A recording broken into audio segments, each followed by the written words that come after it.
आपकी भी है कोई समस्या और पाना चाहते हैं उसका समाधान, आप भी हमें कॉल कर सकते हैं हमारे टोल फ्री नंबर पर फिलहाल वक्त हो गया है अंक प्रभा में एक छोटे से ब्रेक का। कहीं मत जाइए, हम हाजिर होते हैं एक छोटे से ब्रेक के बाद। ब्रेक के बाद एक बार फिर स्वागत है आपका अंक प्रभा में। हमारे साथ हैं देश के जाने माने अंक ज्योतिषी और बॉडी लैंग्वेज विशेषज्ञ डॉक्टर कुमार गणेश 369। डॉक्टर कुमार, अब वक्त है सप्ताह के सिकंदर के बारे में जानने का। तो हमारे इस सप्ताह के सबसे पहले सिकंदर हैं सुभाष घई। 24 जनवरी 1945, मूलांक 6, भाग्यांक 8, आयु अंक 5, 68वें वर्ष के कारण, और नामांक यहाँ पर जो है वो भी 8 है। भाई देखिए, ये जो कैलेंडर वर्ष के साथ में या इनके जो आयु अंक के साथ में देखा जाए तब तो अच्छी युति बन रही है, लेकिन यहाँ भाग्यांक और नामांक जो गड़बड़ कर रहे हैं। कार्य विस्तार के लिए इनके प्रयत्न और तेज हो सकते हैं, क्योंकि अंक 5 और 8 की युति कार्य विस्तार करवाती है, फैलाव दिलाती है। मिलीजुली सफलता का समय है। बतौर निर्माता निर्देशक की तुलना में अधिक सफल रह सकते हैं। एक सुझाव हम देना चाहेंगे। फिलहाल ये जो घई है उसकी अंग्रेजी वर्तनी लिखते हैं GHAI, हम ये कहना चाहेंगे कि लिखें इसे GHAII। तो इससे क्या होगा कि नामांक 8 से 9 बन जाएगा, वो प्रतिष्ठा वृद्धि और सफलता योग बढ़ा देता है। इस सप्ताह के हमारे दूसरे सिकंदर हैं बॉबी देओल। 27 जनवरी 1967। भाई यहाँ पर स्त्री अंकों से मूलांक 9 बना है, भाग्यांक 6, आयु अंक 1, 46वें वर्ष के कारण, और नामांक भी 1 है। ये जो सारे के सारे युतियों के योग है ना, ये कैलेंडर वर्ष 5 2012 इसके साथ अच्छे योग बना रहे हैं। नतीजे में फिल्म सफल रह सकती है। लेकिन यहाँ स्त्री अंकों से मूलांक 9 बना है ना, और स्त्री अंकों के विरुद्ध है कैलेंडर वर्ष।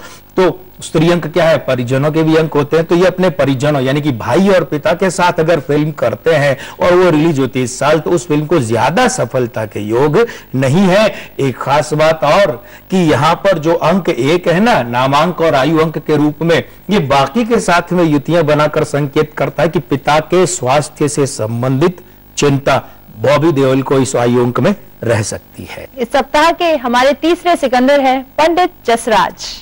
28 जनवरी 1930, प्रख्यात शास्त्रीय गायक, मूलांक 1, भाग्यांक 6, आयु अंक 2, 83वां वर्ष, और यहां पर नामांक 3।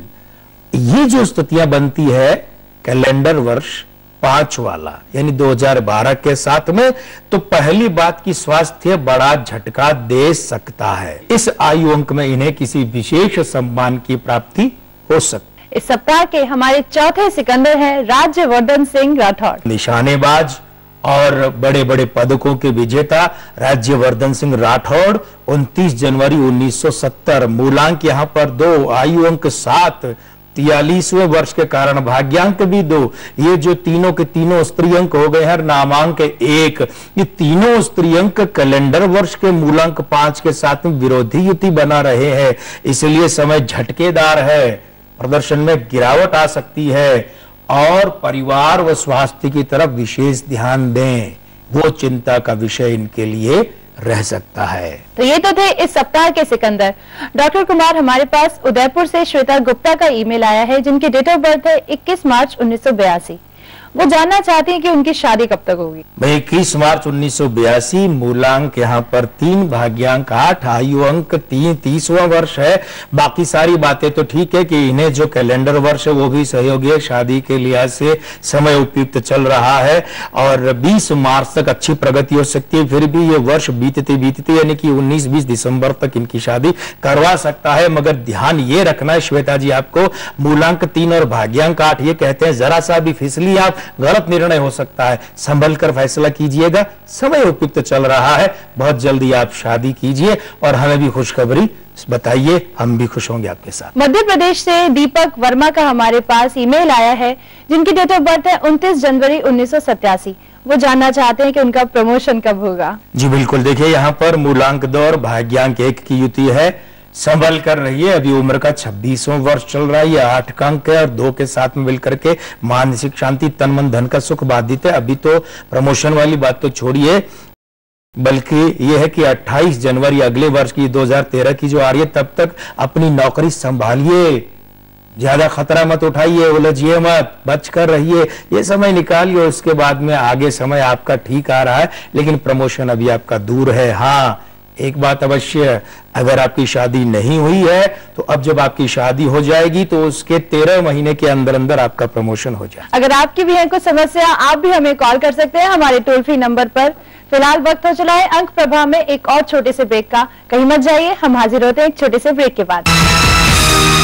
ब्रेक के बाद एक बार फिर स्वागत है आपका अंक प्रभा में। हमारे साथ है देश के जाने माने अंक ज्योतिषी और बॉडी लैंग्वेज विशेषज्ञ डॉक्टर कुमार गणेश 369।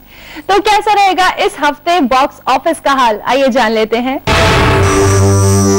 बताइए कैसा रहेगा इस हफ्ते बॉक्स ऑफिस का हाल। भाई इस सप्ताह बॉक्स ऑफिस पर एक बहुत बड़ा धमाका रिलीज के रूप में, अग्निपथ के रूप में हो रहा है।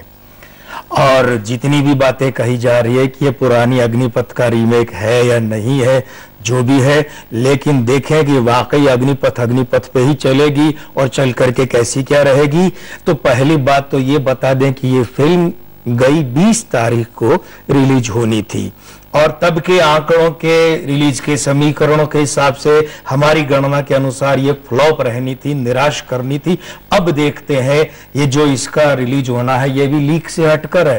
गणतंत्र दिवस के इतने बड़े अवसर के लोभ में निर्माताओं ने इसे रिलीज किया है 26 तारीख को, गुरुवार को, जबकि हमेशा शुक्रवार के हिसाब से बनती थी 27 तारीख। नामांक 1 और बृहदंक 37 अशुभ है। सबसे पहली बात तो यही, प्रथम ग्रासे मक्षिका पात है। और दूसरी बात, निर्माता के रूप में 2 लोग हैं, एक तो करण जौहर, दूसरे उनकी माता श्री हीरू यश जौहर।